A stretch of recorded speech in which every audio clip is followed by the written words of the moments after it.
All right, we will get started. Welcome. Thank you, everybody, for joining us for September's webinar.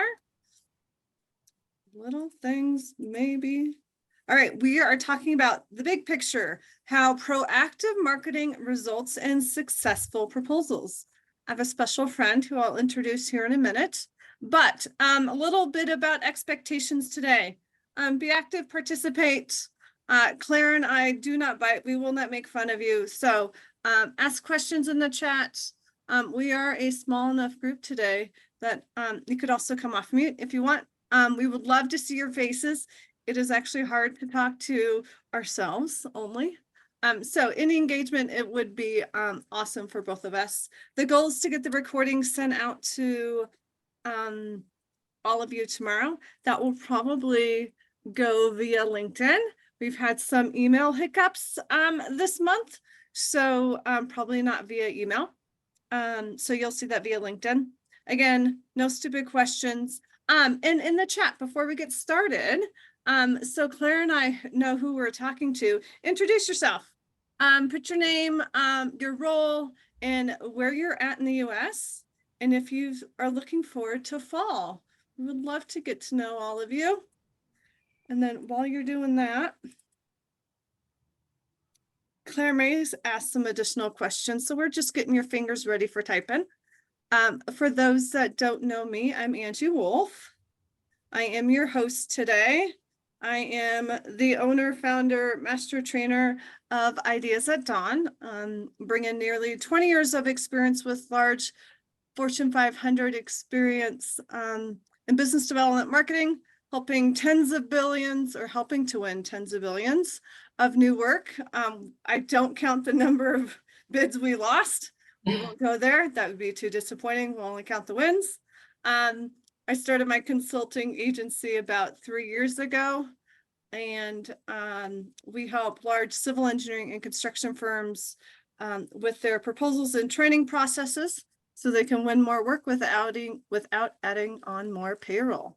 And today, I have a friend and guest, pumpkin spice cold brew. Miss Claire Kelly today. She's a owner and principal consultant at Fuse Marketing, based here in Denver with me as well. She's a professional services marketer with her experience and insight when it comes to both business development and marketing and proposals and everything that it takes and all the hats we have to wear. Collaborates with owners and other professionals in the AEC and CRE companies to make sure they know their market, audience, and help ignite their business. She brings 17 years of experience in our industry and started her career as a graphic designer. So that is awesome. So welcome, everybody. We have Claire. Thank you all. We have a little bit of everybody from all over the US. A few of us here in Colorado, I noticed. So yeah, thanks for joining. Oh, hey, Michelle. You are also here in Denver as well. Okay. All right. And one thing I want to note, stay to the end. We do a little something special that either giveaway or a new tool or product or something that I'll offer at the end. So if you stay till the end, that'll come up as well. Otherwise, Miss Claire, are you ready to share? I am ready. Okay. Yes. All right. I will stop sharing and it is all yours. Okay, great. Let's load this.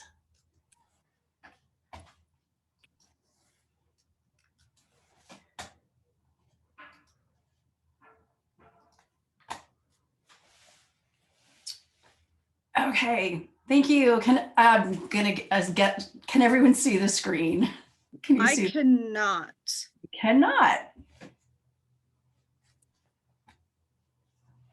Okay. Try now. I need to select share? Yep. Yeah. So share screen and then pick which monitor. Okay. Let's do this. There we go. Excellent. Good to go, girl. All right. Okay. So again, if you have questions in the chat, put them in the chat. Or if you want, we are a small enough group today, you could come off of mute. So don't be afraid to ask questions. Claire's put a lot of time and effort into this and has lots of background in this topic. So yeah, don't feel intimidated or anything. So yeah, reach out with and ask your questions if you have them. Thanks, Angie. Yeah. Well, I think we all know why we're here. We know the title of this presentation, and I just thank you so much, Angie. I really appreciate this opportunity, and I've enjoyed working with you over the last couple of years, and I'm really amazed at the level of content that you continually put out, and I appreciate your leadership. So great job. You're welcome. Thank you. So this is I am so really passionate about this topic. And the purpose of this presentation, it definitely, it's about the big picture, right? So these are about idealistic goals and things that for me, for sure, I'm probably going to be working on for the remainder of my career. But I just want to be clear that, this is a big picture presentation. And my audience, okay, so there's like 10 or 11 of us here, which is awesome. But I wrote this presentation for AEC professionals who, are interested in the big picture and you're striving to increase the role that you play in client retention and building business for your firm. And also for folks who may be new to the industry. Perhaps you have an undergraduate or even a graduate degree in marketing and you arrived in the AEC industry and you were like, proposals, marketing, how do those two fit together? But either way, you've got something to say and you're passionate, you see the benefits to you and your firm to more fully implement the discipline of marketing in B2B and ultimately to create better outcomes for your firm's submittal effort. I think Angie has already touched on my background, couple different things. I've always loved design and construction, and I'm a passionate DIYer. So when I'm not working in marketing and AEC, I'm doing DIY projects. I've been a member of the Society for Marketing Professional Services since 2013. And I was recently part of a wonderful collaborative kind of nationwide committee that worked on the update of a document called Blueprints. And Blueprints is the definitive guide for our industry for career paths and structuring marketing and BD departments within the AEC industry. And I'm super excited about the advancements that this document has made and the looking forward and what it's encouraging professionals in our industry to pursue. So that document and my work there is the framework for much of this presentation. So, you know what? I don't know what the people that are on this call, what your day-to-day life is. Certainly there's a continuum, right? Some folks on one end, maybe proposals in your world, they're huge, they're massive. And you're a marketer, you're passionate about marketing, and you're aware of, you're like, gosh, I want to work on content for social media and websites. I've got internal communications, PR, thought leadership, special events, and it's this upside down pyramid, right? And perhaps, maybe they're down on the bottom, you've got planning and budgeting, and research should be down there too, which is kind of an inversion of the process when marketing functions best and can, impact proposals in a positive way. And certainly there may be folks on this call who, hey, you're working at a really amazing company, technical leadership gets it, it's a marketing-led firm, and you're working towards implementing a full B2B marketing process. And if so, congratulations. That's fabulous. I would imagine it'd be really rewarding.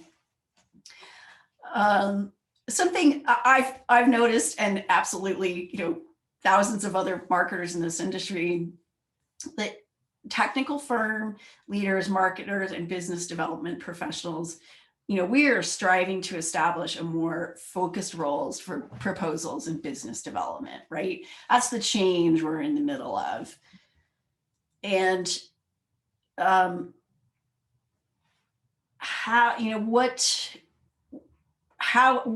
what's changing?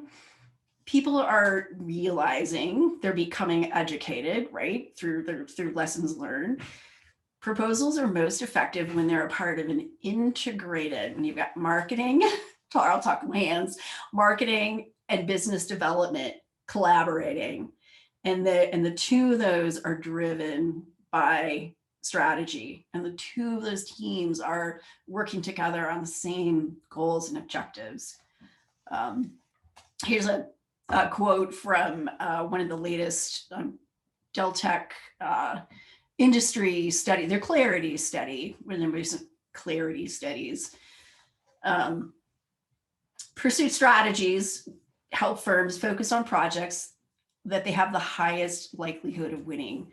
In an ideal world, wouldn't we all love to be working on proposals that we're passionate about, right? When you're in there day to day and you're in the weeds and you know what, we've got a really good chance at this one. It's such a better motivator. And I understand that's the ideal. And here's a stat I wanted to share with you all that's related to that. The average win rate recently at medium to large firms is 44.7%, so just under 50%. So, and win rate, that relates to you've been shortlisted, and then the next step, of course, interview process, which you may or may not have control over, ultimately leads to a win. Hey, Claire, real quick, your slides aren't moving on our screen. Oh my gosh. Okay. How do I change that? You might be sharing a different screen. Okay. Should I hit resume share? Yeah, it could be paused. That could be it too. Okay. We just see your cover page. You just see my cover page. Yeah, I don't know if you have it open more. There we go. Perfect. I'm going to get rid of the full screen mode then. Thank you, Angie. Yeah. Nice. Okay. Here's the audience slide. Here's the background slide. Here we are. Proposals. Is this what it feels like? Sometimes. Yes. Focus. What is changing? I am surprised by that win rate, Claire. Does it sound low to you? No, it sounds super high. Really? Yeah, but I'm used to working at, as Margot can attest, at companies where we bid a lot. So, and it's not always the most strategic projects. Sure. Yeah. Wouldn't we all like to live in an ideal world? Yeah. I know I would. Where it truly is 50%. Right. Yeah.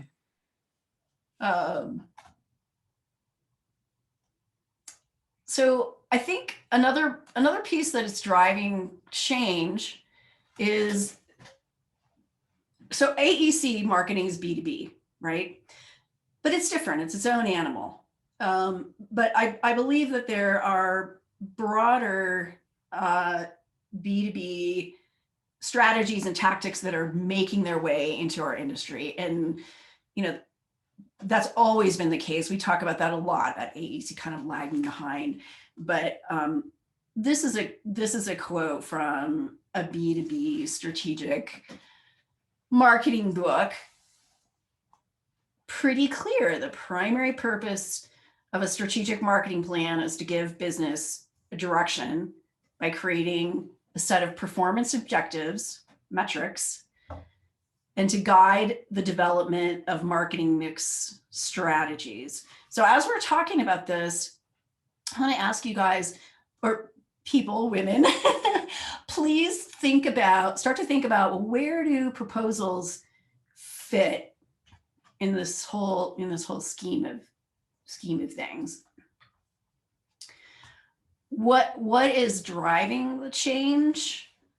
So in addition, I think part of the reason why these other B2B marketing, more sophisticated B2B marketing strategies are making the way into our industry, and why our roles are becoming more refined, is technology is the top one. I mean, technology democratizes opportunity.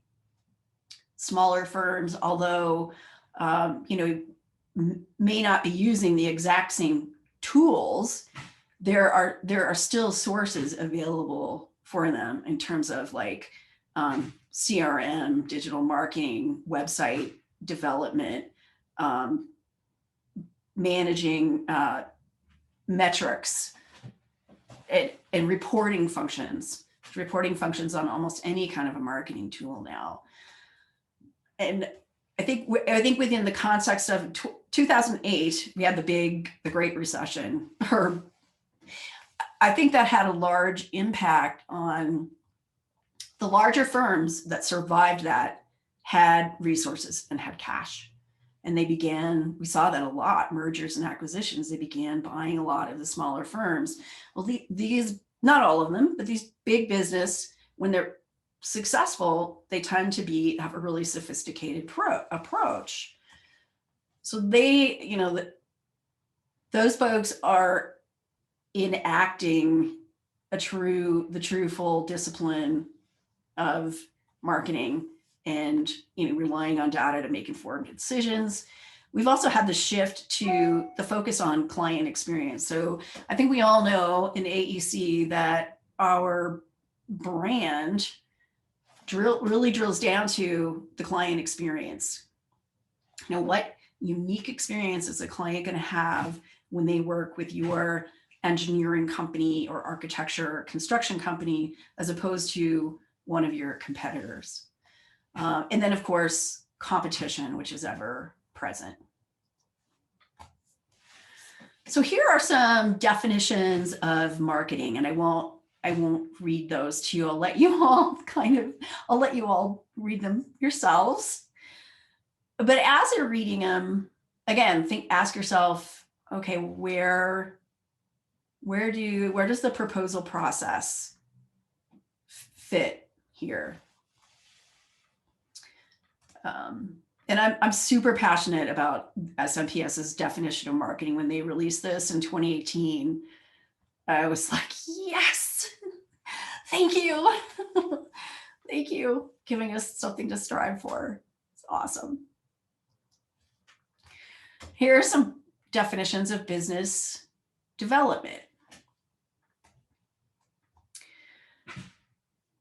And SMPS, I'm going to constantly refer to that because that's the national resource that I'm drawing on for this presentation. I think they've done a fabulous job, and this is relatively new, but recognizing that business development is a partner of marketing. And this is really key here. The process of identifying clients and opportunities, developing relationships, and securing profitable work for the firm. So in my mind, I feel like this is where proposals fit. Well, why does it matter where you categorize it or what you call it, right? Because when you start thinking about these two parallel career paths and roles as integrated functions, again, driven by strategy so much more effective. And I think there's three things. It's much more rewarding for the folks who are actually working on it day to day. It improves morale in the firm. It allows you ideally to target more profitable fitting clients, more rewarding work. And now marketing, certainly we do not have control over profitability, direct control, because that happens on the execution side, right? But potentially there's more room for an improved bottom line. Well, what does your team look like? How do you structure a team to execute that? So SMPS has come on the Blueprints team.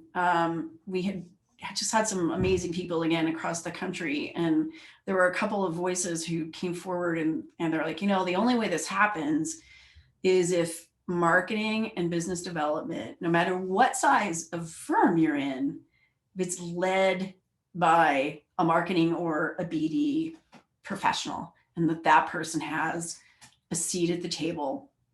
They're collaborating with technical ownerships on strategic direction and planning for the firm. I've talked about the importance of them as integrated functions, and that they are parallel career paths. So you start with a marketing coordinator, BD coordinator, manager, and so on, which that's kind of secondary to our conversation, what we're talking about today. But more important is, and I understand this is virtually impossible at smaller firms, but it opens up the possibility for marketing professionals by function. Because we all know marketing is a huge word, and it takes a tremendous amount of range of talent and skills to execute. So you might have someone who's really great at communications, somebody else who's like amazing at analytics and research and data mining and forecasting. And you might have someone who's, a stronger designer. I think you guys get where I'm going with that. So this is related. How do we do that with, and this statistic here at the top is an average of the last 3 Deltek Clarity studies. So we're working with a ratio, and this is the low end, to be conservative, 30-1 or 0.33%. I feel if you flip this and look at it like not because of this metric, but in spite of it, or excuse me, that is incorrect, that because of this metric, it's even more reason to be strategic, be focused, be disciplined, go through the entire marketing process, which we will get to before you get to the proposal effort. So. Hey, Claire, can you go back a slide real fast? Sure. Back one more? No, that one. Okay. Related to these numbers, did they talk about obviously it's not always a ratio. the bigger the firm, at some point your marketing staff will not continue to grow as the staff increases.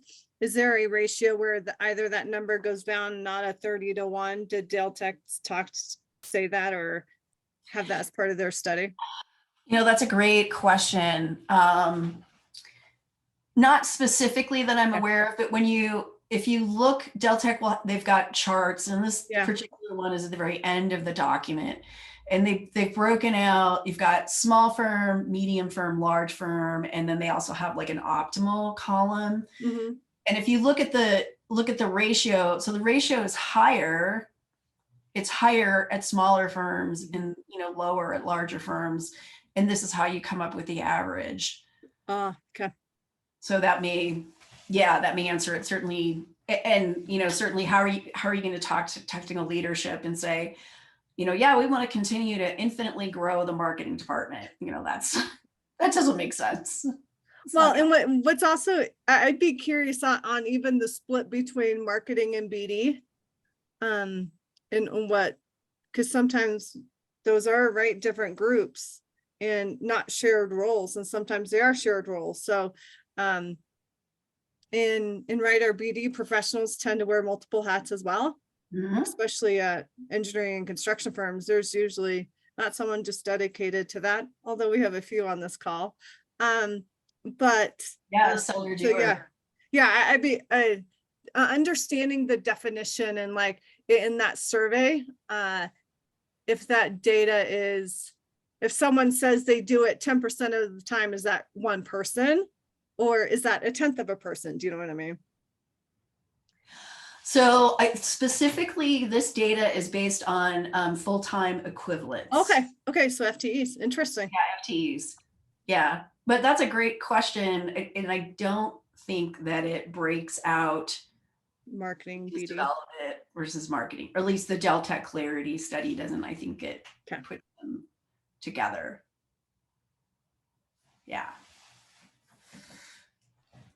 Okay. Anything else? No, that was it. Thank you. Okay, thank you. Mhm. So now we get to the reason for this presentation. What is marketing going to do? What is marketing doing to proactively inform proposals if we're not spending the majority of our time? And I'm not saying there's no proposals. They'll always be there, but number one, we're collaborating with the technical leadership to define the firm's value proposition. So the concept of marketing is all drills down to doing research and trying to understand, can your company provide a product or a service to the market? Is there a need? And can you continue to deliver that product in a sustainable manner? Sustainable meaning, can you keep the business functional? Can you do it in a profitable way? Bottom line, that's what marketing is working to do. Second thing, part of that is identifying your shared customer needs. Now that may sound, you might say like, all right, that sounds like consumer marketing. But if you think of, all right, let's just take an engineering firm, for example.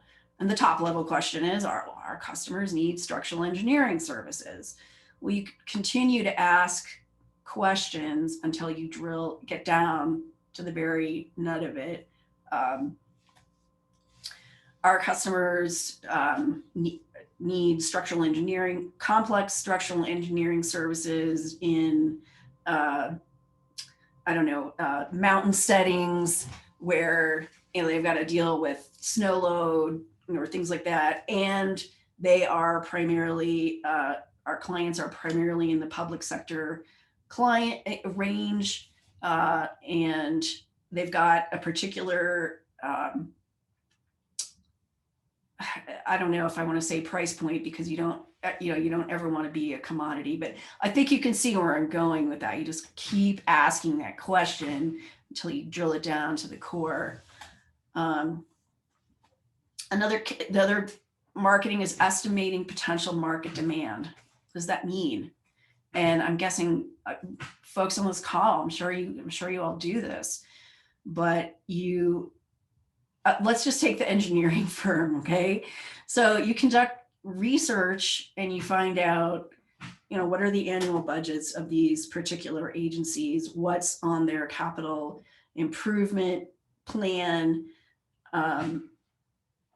And try and place a broad number, okay? Let's just say we determine in one particular year, it's 30 million, okay? Small number, but on the second bullet, the next thing you try to identify is your company's market share and position.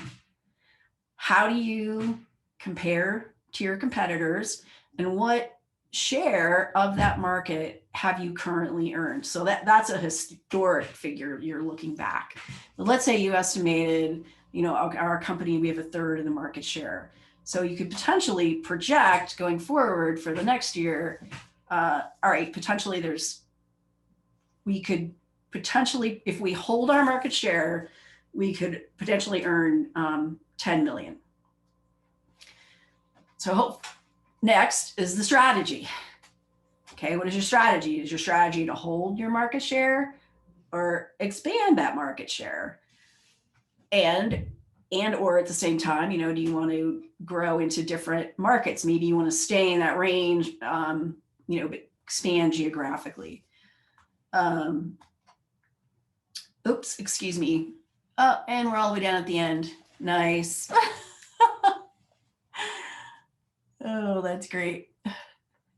Thank you for bearing with me. Managing the brand. And these are all big things, right? These are all things we could, someone could have a full-time job for years doing this.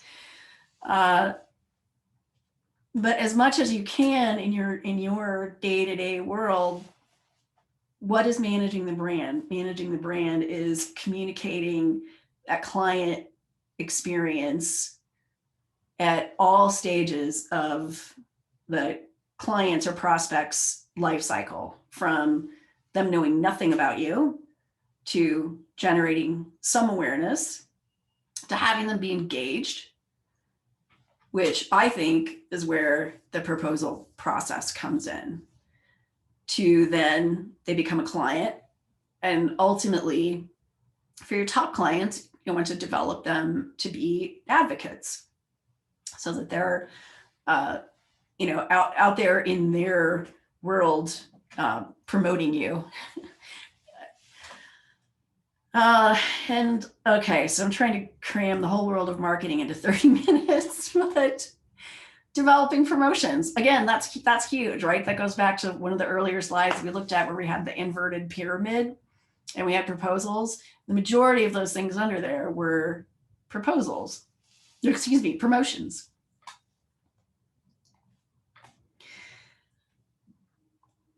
So how do we start this conversation with technical firm leadership? So I think in any case when you're trying to create change, there's got to be something that is driving it. There's got to be a motivation factor. If your firm is currently like doing really well, the staff morale is strong, it might be a different story, but definitely things like a lower win rate, the desire to improve your quality and fit of work, desire to increase your staff retention, and the cost of marketing. An industry average, and I believe this is like all in. So this is salary costs, staff costs, and out-of-pocket expenses is 5% of, in a service firm, it's net revenues. So you don't count gross revenues, the cost of your, what you're paying out to sub-consultants in that number. So recognizing the proposals are one of the final stages in the business development process encourages greater focus, because it encourages more activity on a value proposition, positioning yourself in the market, and all of that research and activity creates content for your proposal. It's a groundwork for messaging and branding and understanding your clients. And I think that ultimately, and we can only do this with metrics, but ideally, I think this approach, and not just me, plenty of other people, has a positive impact to the financial and sort of morale health of firms.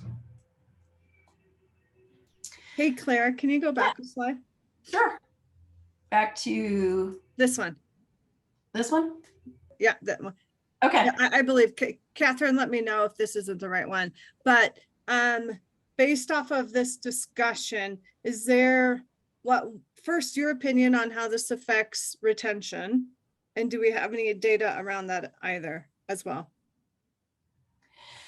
So I feel like it affects retention a couple of different reasons. And I don't have a specific quote for you right now, but for sure, for people who are only dedicated to proposals have a high rate of burnout. I mean, I've heard an average of, folks will stay in that position for like 2 years, and then they'll move forward. So that's the key. And then I think the other piece is more, as the AEC industry begins to attract people who are formally educated in marketing and have a certain expectation of what they're going to be doing as a marketer, if they get into a firm and they're not really, they're like, not that an entry-level person's working on a strategic plan, but at least for them to be aware of that there is a strategic marketing plan and what the objectives are, what their role is in, making that happen, moving that forward. I guess I'm a big believer that when people understand how they're contributing to the greater good, you kind of tangentially connect this to Simon Sinek's why, which is, I think, I'm sure you guys have all a lot have heard of this, but what is a company's reason for existing? Why are we here? It's the younger generations need that for motivation. Mm-hmm. So there's a broad answer. Catherine, let me know if that, go ahead there. Yeah, I answered it. Thank you.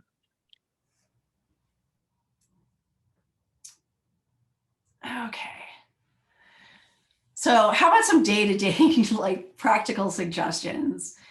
I feel like it starts with conversations between marketers and BD people, marketers and seller doers.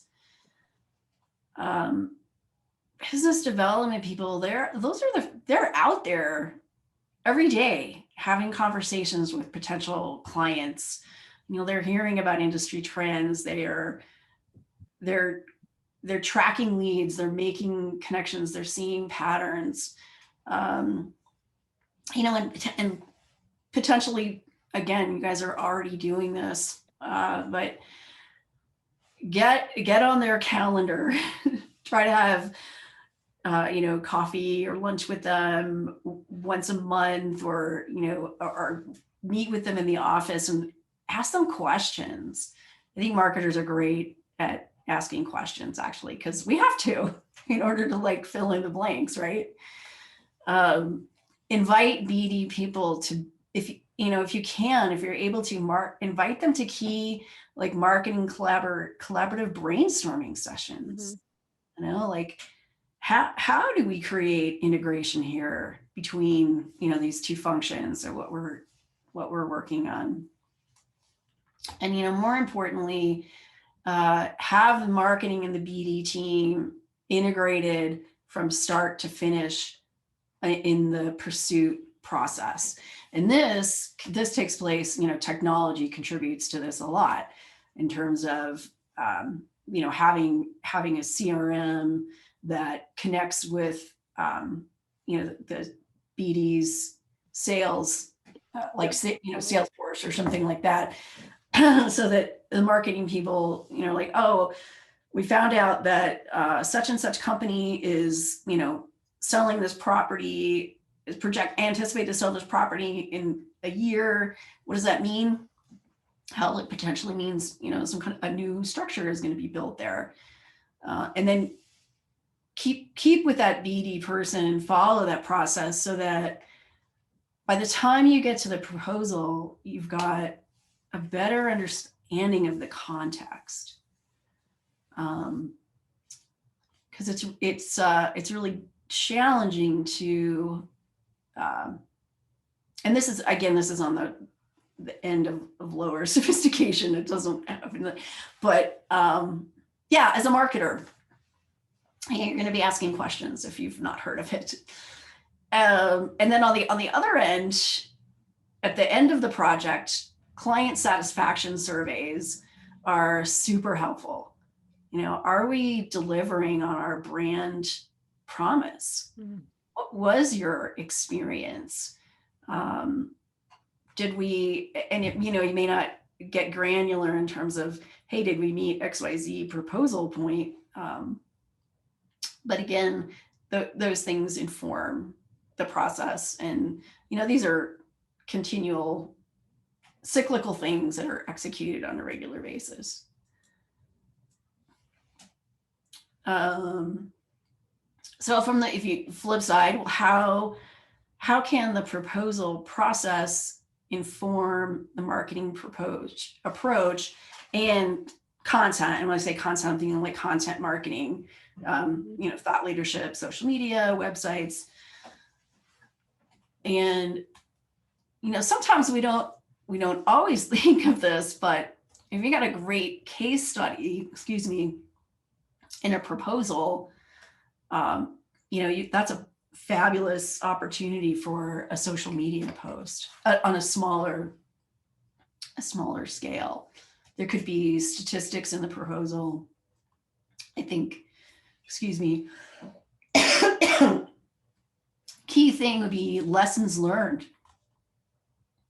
So you get a better understanding of the client's perspectives and values, and insight into your competition and the market. Sorry. Sorry. But ultimately, what I think all this boils down to is this amazing call to action. I think this is a really exciting time to be a business development, a proposal marketing professional in the AEC industry. I think technology is opening up all kinds of opportunities for us. Technical leaders are starting to become, you know, much more savvy about marketing and business development. And I think, you know, each era has its trail to blaze, right? Marketing, if you talk to an AEC marketer, you know, 15 years ago, 10, 15 years ago, it might have been a conversation about, you know, gee, our office manager also does marketing, is also our marketing, right? Well, we worked together and we evolved the industry past that. And I think collectively, all of the generations that are on board now, we have this opportunity to really strive to implement, you know, the full discipline of marketing and have it be more rewarding and create better results. And sources, you'll get that. And I'm happy to share, anyone who's interested, I'm happy to share the PDF for this presentation. So that's what I have to share with you today. And thank you so much for taking time out of your day, because I know all the things. Thank you, Claire. You're welcome.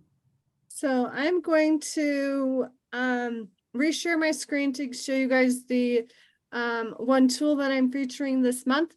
But if you have any questions for Claire, feel free to put them in the chat. And we will wrap up maybe a little early.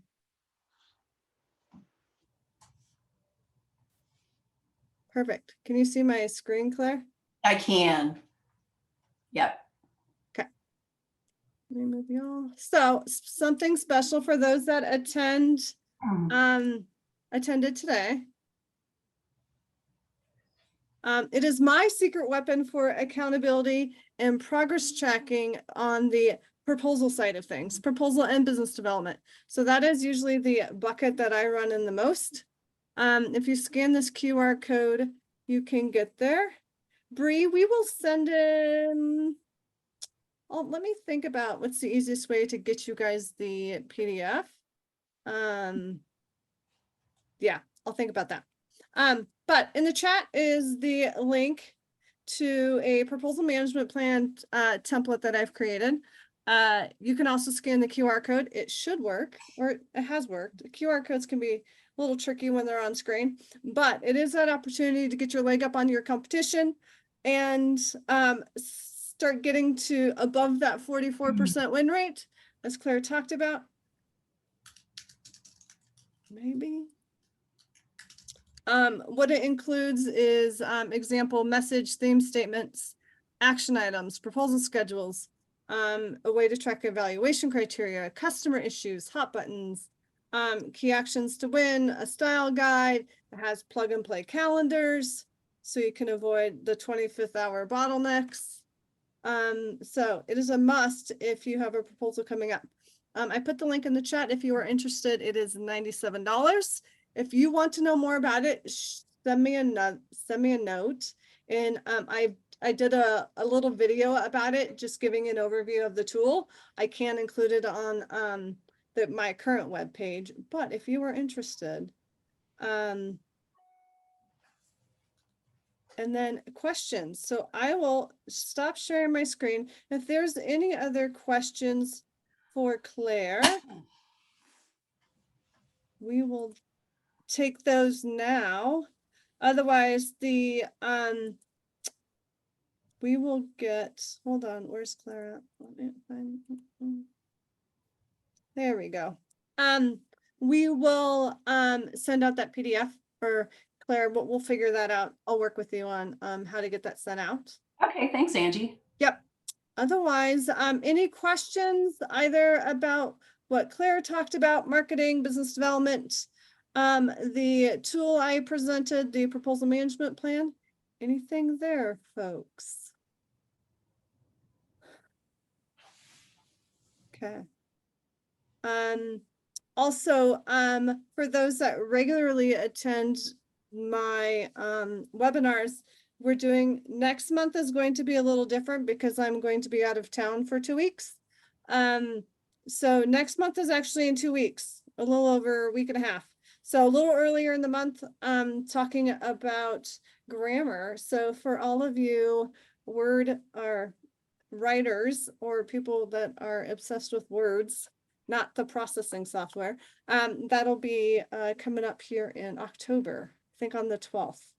So not too far away because it is almost October already. Not sure where September went, but thank you all for attending. We'll stick around if there's any questions anybody else has. Otherwise, we'll get the PDF sent off to all of you that are interested. Thank you. Yes, thank you. Thank you, Angie. Thank you, everyone. Have a great day.